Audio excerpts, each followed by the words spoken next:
happy Friday. It is the end of a short week. We had Columbus Day. Was that even what it was? Yeah, Columbus Day at the beginning of this week. And then I feel like the rest of the week just flew by. We had our annual fun run yesterday, which is like our big fundraiser for the school. All the kids ran around like crazy and raised tons of money, which was nice. Now here we are at Friday, and it is already like the middle to end of October. I don't know how that is happening too quick. And then we're gonna be like November, we're almost to Halloween, and then it's Thanksgiving, and then it's Christmas.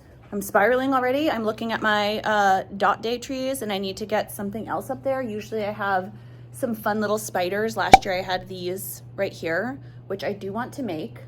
I'm thinking right now of how I can squeeze that into my week next week.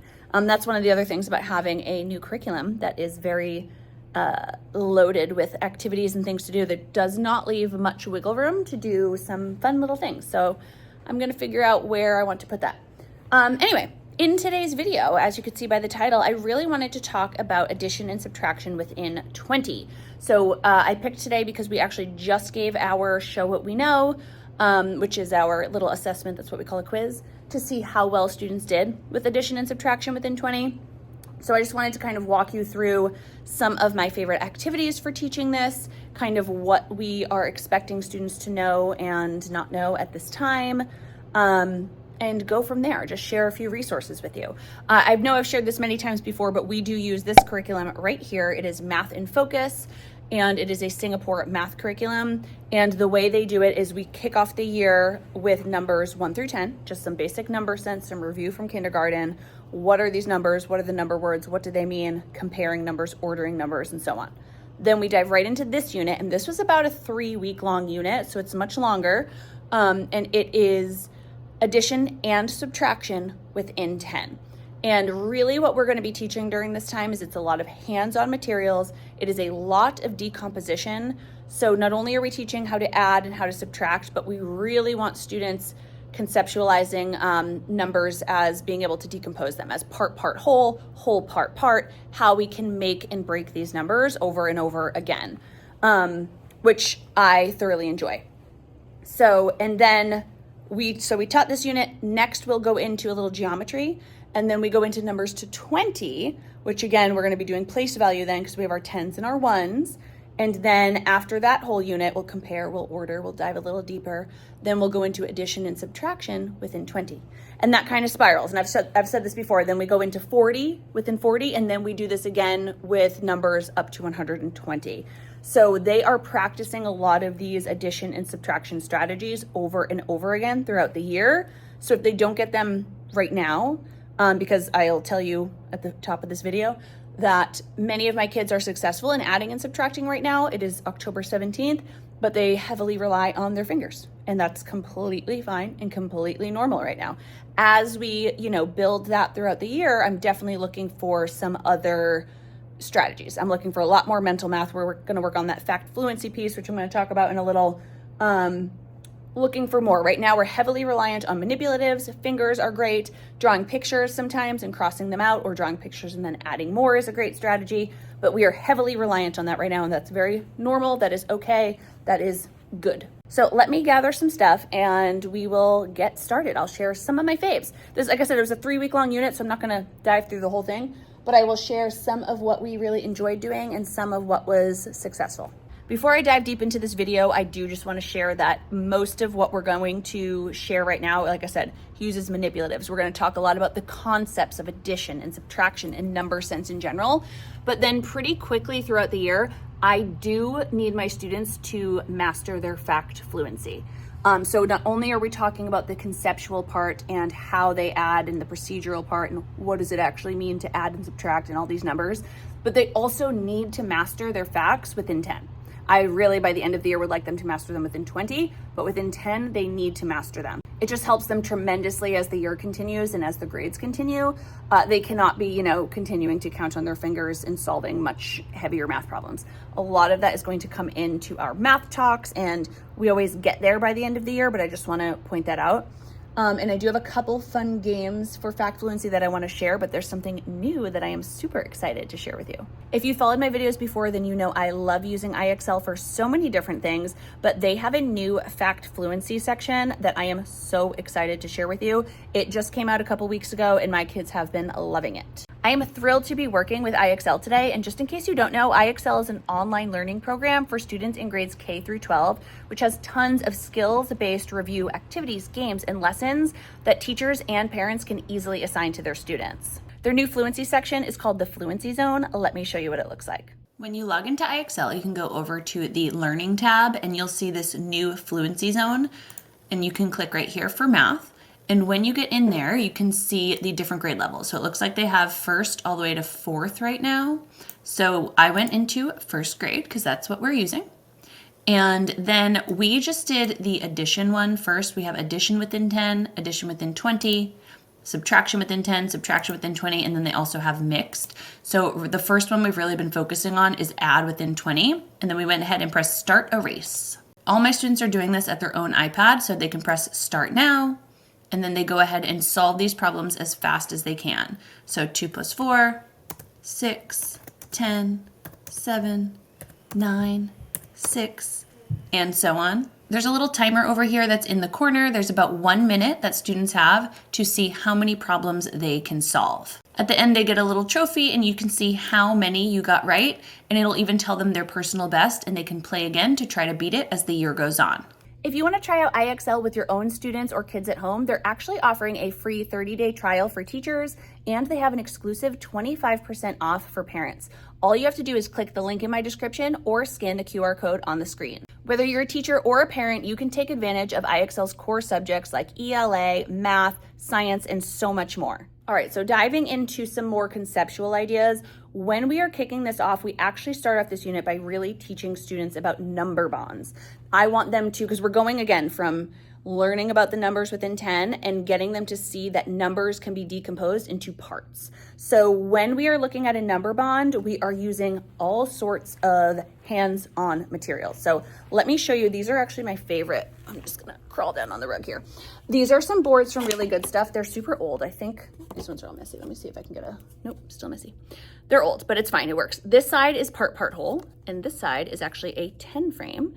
And both of these are what we use, both sides are what we use a lot. So when we are first introducing, decomposition and addition, we're using cubes, right? We're using a lot of cubes. We're using 10 frames. We're using all sorts of manipulatives. But here we point out that this is, I think 7.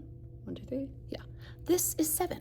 And then, we simply, I broke it into 3 because I'm only using one hand, but let's try that again. We have 2 parts. And I point out we have 3, we have 4. If I put this together, it still makes 7. It was 7, I could break it apart, I can put it back together, and these parts equal this whole. We do a lot of practice with this. Let's start with the whole, break it into 2 pieces, and then we talk about when we're adding them together, I am putting them together. Physically, we're making more, right? We're taking 3 and 4, putting it together to get a larger number. That is addition. That's what we're sharing with them. We continue to practice this over and over, breaking some trains apart, showing what the whole is, showing what the part is. And then we take it a step further and we underneath at the bottom here, we write the addition sentences. This is how we're kicking off our unit, right? Hands-on experience, but also not just viewing addition as like, I have starting with this number and then I'm adding more. I feel like that's typically where I used to start, but I really like this idea of starting with the whole, just so they can kind of see what that looks like. And it also helps bridge the gap as we go right into subtraction later, because I always share that like as much as we have part, whole, we also have whole, part, whole, part. What I also like about starting with kind of this number bond experience is it moves students quicker into missing addend, right? So if they're viewing this number as a whole and putting in different parts, they're quicker to figure out what a missing addend is instead of, again, starting with just one number and adding another and only talking about taking these parts and making a whole. When we can see it in this way, and then we do have like 3 plus what equals 7, they're like, wait, we've done this before. I've broken it apart. I can see this number kind of more globally, which I enjoy.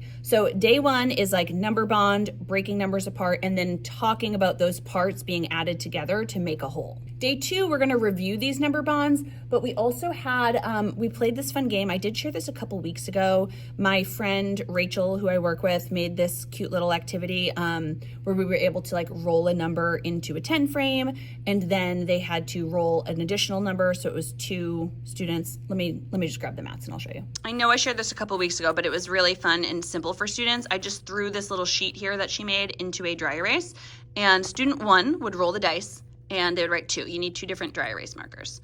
So they would draw 2, 1, 2, and then partner 2 would go, and they would have 6. So they would take the other color and they would draw 6. Of course, that one's gonna be empty. I'm not gonna go get a new one. I'm just gonna pretend, we're gonna pretend this is blue. I'll make these not colored in. 1, 2, 3, 4, 5, 6. Then student 1 would write the part here. Student 2 would write their part, 6, and then they would take turns. And so we would say 2 plus 6 equals 8. And then if whoever writes the top one, the other person would write the other one. 6 plus 2 equals 8. Again, not only are we diving into addition, but we're also on day 2 also talking about flip-flop facts or turnaround facts, how it doesn't matter which order you add them in, they still equal the same number, which I do show them with those cubes, 3 and 4, and then I flip it around, I'm like 4 and 3, it's the same. And then they go down, go again. 3, 1, 2, 3, next player goes, and they just complete this kind of over and over. And then they'll erase and do it again. Now, most of my friends on day 2 were able to not use cubes and move on to the representational. They were able to draw pictures of this, and that worked out just fine. But some of my friends at the back table, I would do this, we would do the same activity, but I would use a dice, and let me grab from over here, one of my favorite materials. We would use the magnet 10 frames. So this way they had like a manipulative instead of just drawing the dots. We have a couple of these here and all the little magnets. And I would actually have them build it so they could kind of feel it and see it. So I did this with a group too, and we played the same exact activity. Something else I really like is that already by, day 2 or 3, we are introducing what a number bond looks like. We're introducing a 10 frame. We're introducing cubes. We're introducing counters of some kind. We're introducing all these different manipulatives and ways to make these numbers. Now, in terms of actual addition and subtraction strategies, we're pretty basic right now. We're gonna go into some bigger ones as we get into the addition and subtraction within 20, but right now we're really focusing on using manipulatives, using our fingers, using cubes, right? We focus on drawing. So if it says 2 plus 5, I can draw 2 dots, I can draw 5 more dots, and I can add them together. Same with subtraction. I can use manipulatives. I can put up my fingers and take some away, or cubes and take some away. I can draw pictures and then cross them out. The only other strategies we're teaching at this point are counting on and counting back for addition and subtraction. Now, I also shared this in past videos, but as we are, we spend maybe 4 or 5 days teaching addition strategies, practicing it with number bonds, practicing it with different manipulatives, practicing it in our heads, the counting on, right? And then we also talk about story problems. So we always are interweaving these story problems like within these units. We don't do like a separate story problem unit, which I think is nice. So when we're talking about addition story problems, I'm asking students to think about, this helps them understand like, what does addition really mean? What does it sound like? We talk about joining problems, how, we have this amount of something and this many joins them, how the number's getting bigger, and then they have to generate their own problems. And we do that same thing with subtraction, how when I hear a subtraction story problem, I'm looking for something to be removed, something to be taken away. Now, of course, there are, different subtraction problems where you're looking for a difference between things. Right now, we're really focusing on adding and joining, and then we'll introduce some more difficult story problems later in the year. I've shared these before, but this is my free story problem sheet. Love this. Here's a couple kids doing it. I will link it down below. This is just where they can come up with a story problem based on some sort of equation that I've given them. So I usually just give them a little index card with an addition problem or a subtraction problem on it. They have to solve it and then come up with a story problem that matches. Right now, I'm not having them write it because it's like 5 weeks into first grade. They're just drawing a picture of it and then they explain it to the class with their partner, which has been very fun and highly successful. Okay, in terms of some favorite activities, again, most of what we're doing are going to be those hands-on things. I'm gonna teach them what a number bond is. I'm gonna show it to them. We're gonna build it and then they go play like a partner game, like that number bond partner game I just shared with you. But some other things that we're doing, we have some games like Make Me 10. I love this game. We start sometimes with Make Me 5. I actually dove right into 10 this year. My students could totally handle it. And then we play this again with Make Me 20. But all they do is spin that spinner, and then instead they're not coloring that number. They're coloring the number that would make 10 down below. So them and their partner go back and forth until somebody fills up the grid. Another game we really loved and we played at the beginning of this week was this one right here. Just has a little like construction truck at the bottom. And all students have to do is spin that spinner. And then again, they are taking that number and trying to make 10. So whatever they spun, they'll go ahead and color in that many cubes. And then they have to color in the rest of the cubes, since there's 10 up there, they have to color in the rest another color. And with this one, it's a next step. They're not just showing the, they have to show 10 minus, let's say they landed on 8. 10 minus 8 equals 2, but also 2 plus 8 equals 10. So we did this at the end of our unit, and they're connecting addition and subtraction all again to decompose this number of 10. They can decompose any number, but I'm really focusing on those anchor numbers of 5 and 10 as we continue to go forward. Now, I know I shared the Fluency Zone on IXL earlier, which we've been loving, but some other fluency games that we often play are Quiz Quiz Trade and Mix and Match. I know I've shared both of these before, but I love them. So simple, so easy. All you do is make index cards and write down whatever you're working on. This is my batch that just has subtraction within 10. I also did one with addition within 10. And then next week we're going to, even though we're moving on to geometry, we're still gonna review and practice some fluency. We're gonna do this again with mixed, because I really want them focusing on that operation sign to see what they need to do in order to solve it. With Quiz Quiz Trade, all you do, everybody gets an index card. Let's pretend I'm two separate students here. Boom, boom. On the back, it does have the answer up at the top in the corner. So this person finds a partner around the room and they say, what's 5 minus 4? They say, they might use their fingers, 1. They're trying to get it quickly. And then they say, yes, you're right. You quiz me. What's 9 minus 3? 6. Yep, you're right. They quiz, then they trade. They trade cards and they go and they find somebody else around the room to quiz, and trade. And their job is to try to see if they can quiz everybody in the class. So it's just a fun little practice way to get those addition facts going. Some kids still do use their fingers, but as we're practicing it more and more, we're getting it more and more, which is really nice. Mix and match is similar, except let's say everybody still has index cards. It'd be 9 minus 4. The answer is 5, obviously. So what this one would do is I would have everybody get a card and look at it. They're not allowed to tell anybody what they have. And then they stand up and spread around the room. And then when I say go, they're looking for their match, mix and match. So 9 minus 4 would be looking for 5. And 5 would be looking for somebody that has an equation that equals 5. So we talk about that too.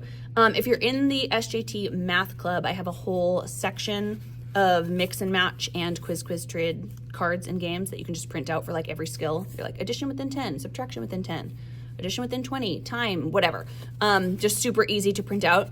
In fact, if I can remember, I'll try to put it on TPT just because they're like simple and already ready for you, even though I still write index cards sometimes because I'll think of it last minute and then I just grab it and go. But this is another fluency game that I like. And just as one more option, I didn't introduce this yet this past week, but this is gonna go into like a review station, probably over in Win. But I also have these fluency games right here. These are just called Spin and Cover. And I have them for a bunch of different boards that there's 20 different games. And all students have to do is spin it, and then the little speech bubble up here kind of tells them what they need to do. They're either adding 1, subtracting 1, adding 10, they're doubling it, all sorts of different options for them to do. But again, they're nice and fun, and all they need is a little spinner and either some cubes to cover or, use a crayon to color it in to play. Super easy. In fact, now that I pulled this up, I think I'm gonna print it for our Win station in math next week. I am actually printing this right now, so I should also point out that it's not like addition and subtraction within 10 like these are. This is like a faster fluency type of game, which I'm excited about. I remembered again. So they'll be within 10, it's like addition plus 1 and addition plus 0 and addition plus 2. So they're like quickly, what's 4 plus 1? 5. What's 5 plus 1? 6. What's 5 plus 2? 7. What's 5 plus 0? 5. So each sheet is a little bit different. Like the one I showed you earlier is plus 1. That's what they're going to be doing. So that's the one I'm just printing out now. I just wanted to point that out. All right, and then kind of last but not least, some of my other favorite activities for addition and subtraction within 10 are my task cards. So we've been using these at a lot of the win stations because they practice a lot of different strategies, a lot of different types. Like some are going to be hands-on, some are going to be more drawing, some are going to be use any strategy you need. So let me show you some of my favorites of these. I'll actually start with subtraction because these were already out from this week's win station. These were 3 of the ones. Now I have more, but these were the 3 that we started with right away. This one is called Jump and Solve.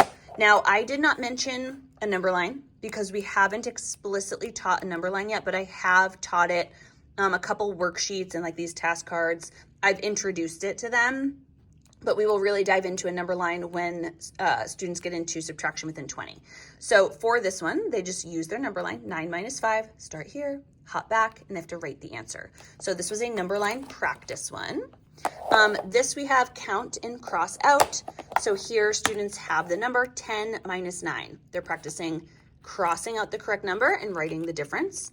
7 minus 6, same thing, cross out 6 of them.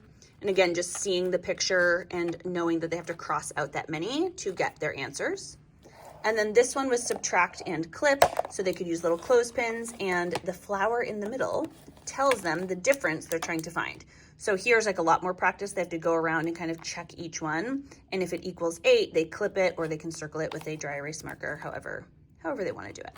So these were the 3 subtraction ones that we practiced this week, but let me show you some others. Oh, here are some other of the subtraction ones that I actually love. We did these earlier before. This one is called Fill and Take. This one you can see, let me just open one up. This one is very manipulative based, and this one you use cubes. You have to build 8 and then physically take away 2 and write the answer. Build 10, physically take away 7, write down the answer. And then similar to that, we have sprinkle and take. We have little donuts here, and with their dry erase marker, they would make some sprinkles. So they had to draw 8 sprinkles, take away 0, draw 9 sprinkles, take away 4, and then write down how many are left. So this was like the beginning, right? We did hands-on with cubes, draw some pictures. Here we have crossing out the pictures that are already there, a little number line practice, and then here's like any strategy, a lot more practice. That's why I made these task cards specifically to practice a variety of strategies for students. Now, for some of my favorite addition ones, these ones had already been put away because we practiced these for the last couple weeks. Let me show you some of my favorites here. This one is just like the subtract and clip, so the little taco in the middle tells you what they're looking for. And then we have some other different types of strategies being used. Add and cover is actually very similar to add and clip. They're looking for the number in the bubble, and then they have to cover it up. But these are a little more fun. This one is stack and add, and so they're gonna see it as a domino. Let me open it up. And what they have to do here, it says 5 plus 2. So they need to go ahead and build a tower of 5. Let me grab it. So they actually build a tower of 5 and they stack it on that side. They build a tower of 2, stack it on this side, and they write 5 plus 2 equals 7. So very hands-on, very like visual, seeing what it looks like and then putting it together to make the numbers. And then 6 plus 4 and so on. The next one that my students love is roll, smash, and add. This one is with Play-Doh. So here we have 3 plus 1. And they just make little balls and they put them here. So 1, 2, 3, then they add 1 more. And then when they're counting all together, they can smash it. 1, 2, 3, 4. 4 is my answer. Same here, 6 plus 3. Roll up 6, roll up 3, count them all together by smashing them. The next one is count and add. This one is similar to sprinkle and take. So with this one, they are drawing little seeds on our watermelon. So they'll draw 3 seeds, then they'll draw 1, put it together. Count them all together, 2 plus 7, and so on. And then the last one, which is always a favorite. I don't know which one they like more, either link and add or the Play-Doh smashing. I'm not sure. But I think I like link and add. Link and add actually uses links. Oh, this person never erased it. This one is done. And you actually just punch little holes in the bottom here, and you actually go ahead and add our links to the bottom to count them up. I was totally unable to do it with one hand while also filming, so I just went ahead and attached them, but they attach it just like this, 1 + 4, they count it all up, and they write 5 in the box. So those are my task cards, and like I said, I love creating them. I think they're so fun. Those ones are specific. I have a set for addition and a set for subtraction, but then I also have an entire like year-long set for all the skills we teach in first grade, all the way up to like double-digit addition and subtraction. So I will link that down below. Anything I mentioned here, I will link down below, but I love my task cards. The kids love the task cards, and they're so easy to just throw in like a win station or a review day. And again, the kids have fun with them. So those are some of our favorite activities and kind of things we taught and did during this 3-week-long unit. I just wanted to share with you what we liked and what has been working. Like I said, next week we're diving into geometry before we come back to bigger numbers. So I do hope you enjoyed this video. If you have any questions or comments about anything that I shared, or you want to know more, please let me know down in the comments and I'll do my best to answer. But as always, I hope you enjoyed this video. If you did, please give it a thumbs up so I know. Make sure you are subscribed to my channel and click that bell. That way you're notified of every new video. See you in the next one. Bye.